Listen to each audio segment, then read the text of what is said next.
지금 이 시각 여러분이 주목할 만한 이슈 살펴보겠습니다. 한 유튜버가 임신 36주 차에 낙태를 했다고 주장하는 영상을 올려 논란이 됐었죠. 온라인 공간에선 조작이다, 아니다, 갑론을박이 벌어지기도 했는데요. 경찰 조사 결과 해당 영상은 사실로 드러났습니다. 결국 유튜버와 수술을 집도한 병원장은 살인 혐의로 입건됐습니다. 방준혁 기자의 보도입니다. 지난 6월 유튜브에 올라온 총 수술 비용 900만 원, 지옥 같던 120시간이란 제목의 영상입니다. 자신을 20대라 소개한 여성이 임신 36주 차에 낙태 수술을 받는 과정과 근황을 담았습니다.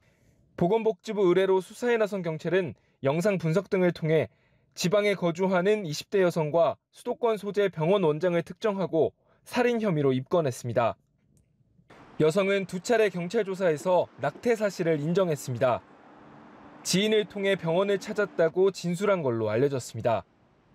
경찰은 병원을 압수수색하고 의료 기록 등을 확보했는데 수술실 CCTV는 없었습니다. 현재 태아는 의료 기록부상 사망한 걸로 확인됐습니다. 경찰은 영상이 조작된 건 아니라고 보고 수사를 확대하고 있습니다. 수사의 핵심은 수술 당시 태아의 상태입니다.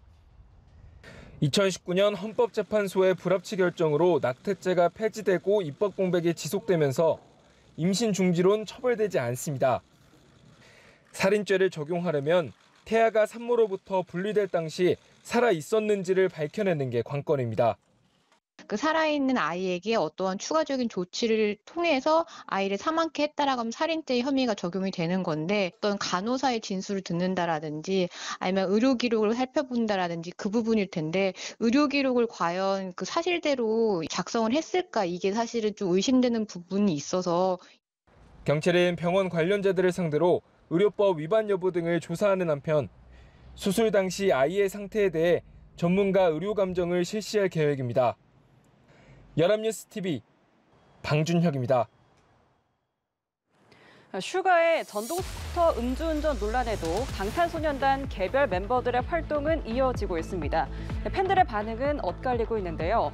이런 가운데 해외에서 음주운전을 인증하는 이른바 슈가 챌린지가 등장해 논란입니다. 서형석 기자입니다. 둘, 셋, 방탄! 안녕하세요, 방탄소년단입니다. 최근 공개된 방탄소년단 막내 라인 멤버들의 군입대전 여행기를 담은 OTT 예능 소개 영상입니다. 본편엔 슈가와 통화하는 장면도 실렸습니다. 하루 앞서선 멤버 중 가장 먼저 전역한 진해 파리올림픽 성화봉송 뒷이야기가 공개됐습니다.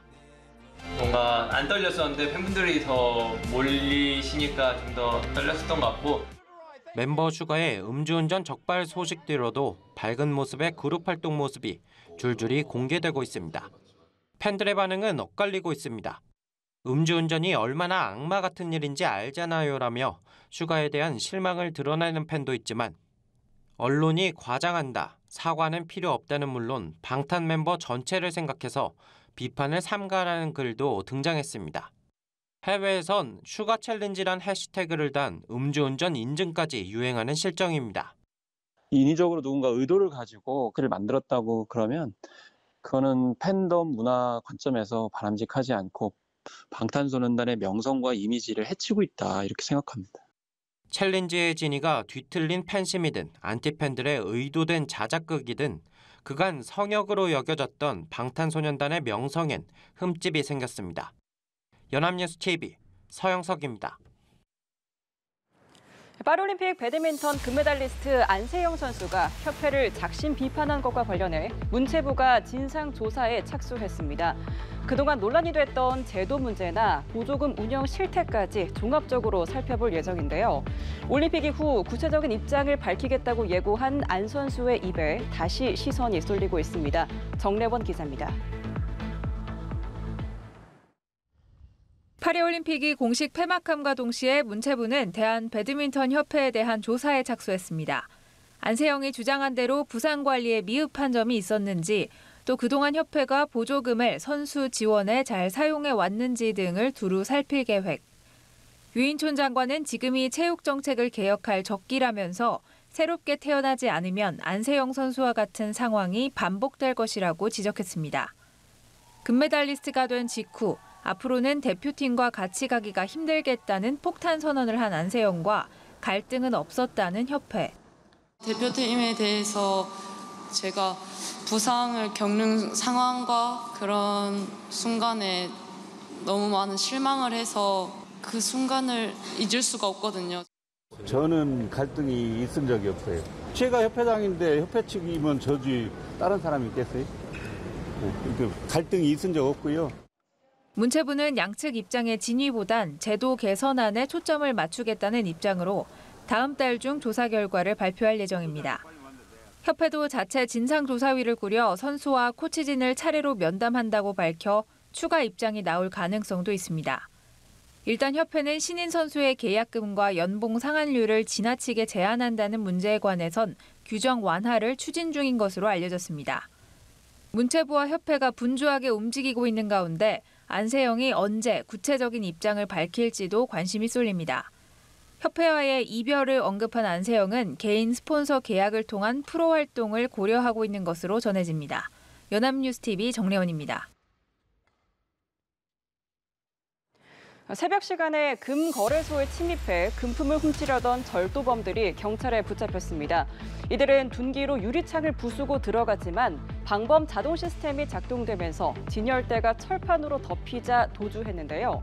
경찰은 범행에 사용한 오토바이를 추적해 이들을 검거했습니다. 서승택 기자가 보도합니다. 인적이 드문 새벽 시간.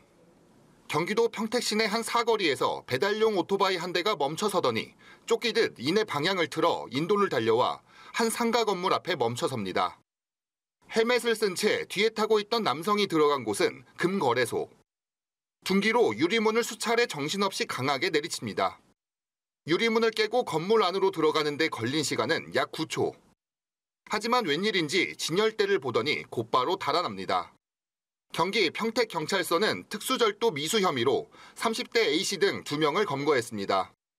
경찰은 절도범들이 범행에 사용한 오토바이의 이동 경로를 추적해 범행 17시간여 만에 충북 청주의 한 숙박업소에서 검거했습니다.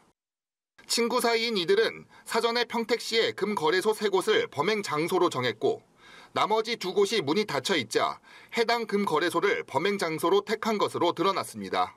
3군데를 물색을 했는데 2군데는 셔터가 내려져 있어서 좀 침입하기가 어렵다고 판단을 했는데 여기는 유리문만 부수면 들어갈 수 있겠다 해서 범행 대상으로 삼았다고 하네요.